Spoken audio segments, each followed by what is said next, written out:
అందరికీ నమస్కారం. ఈరోజు మనం ఒక పవిత్రమైన రోజు గురించి మాట్లాడుకోబోతున్నాం. అదేనండి తులసి పూజన్ దివస్.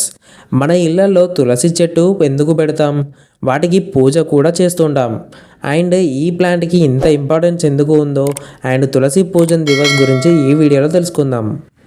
తులసి పూజన్ దివస్ ప్రతి సంవత్సరం డిసెంబర్ 25న జరుపుకుంటారు. ఈ రోజును 2014లో ఆర్ఎస్ఎస్ వారు ప్రారంభించారు.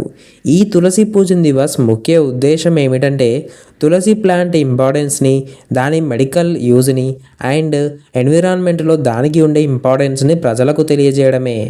అండ్ ఈరోజు తులసి పూజ చేయడంతో పాటు తులసి మొక్కలు నాటడం, మన సాంప్రదాయాలను గుర్తు చేసుకోవడం అన్నీ జరుగుతాయి. అయితే మన భారతీయ సాంప్రదాయంలో తులసిని లక్ష్మీదేవి స్వరూపంగా భావిస్తారు. అందుకే ప్రతి ఇంట్లో తులసి చెట్టు ఉండడం శుభంగా భావిస్తారు. అండ్ సైంటిఫిక్ రీజన్స్ ప్రకారం తులసి మొక్క ఒక్క రోజులో సుమారు 20 గంటల పాటు ఆక్సిజన్ను సప్లై చేస్తుంది అండ్ కార్బన్ డైఆక్సైడ్ను అబ్జర్వ్ చేసుకుంటుంది. తులసి మొక్క ఒక ఎయిర్ ప్యూరిఫైయర్లా తన పరిసరాల్లోని గాలిని స్వచ్ఛంగా మార్చుతుంది. ఇది 200 మీటర్ల వరకు దాని ప్రభావం చూపుతుందని చెబుతారు.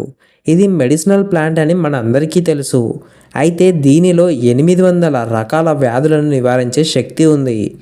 ఈ ప్లాంట్ దగ్గు, జలుబులను తగ్గించడంతో పాటు మనలో రోగనిరోధక శక్తి, అదేనండి ఇమ్యూనిటీ పవర్ని పెంచుతుంది. అందుకే ఎప్పటి నుంచో ప్రతి ఇంట్లో మన పెద్దవారు తులసి మొక్కను పెంచడం అనేది ఒక ఆచారంగా పాటిస్తున్నారు. మరి ఇదండి తులసి మొక్క విశిష్టత అండ్ తులసి పూజ దివస్ ముఖ్య ఉద్దేశం. మరి మీకు ఈ ఇన్ఫర్మేషన్ నచ్చినట్లయితే ఈ వీడియోని లైక్ చేసుకోండి, ఛానల్ని సబ్స్క్రైబ్ చేసుకోండి. అండ్ అలాగే ఈరోజు మీరు మీ ఇంట్లో ఈ తులసి పూజ దివస్ను జరుపుకున్నారో లేదో కామెంట్ చేయండి. జై హింద్.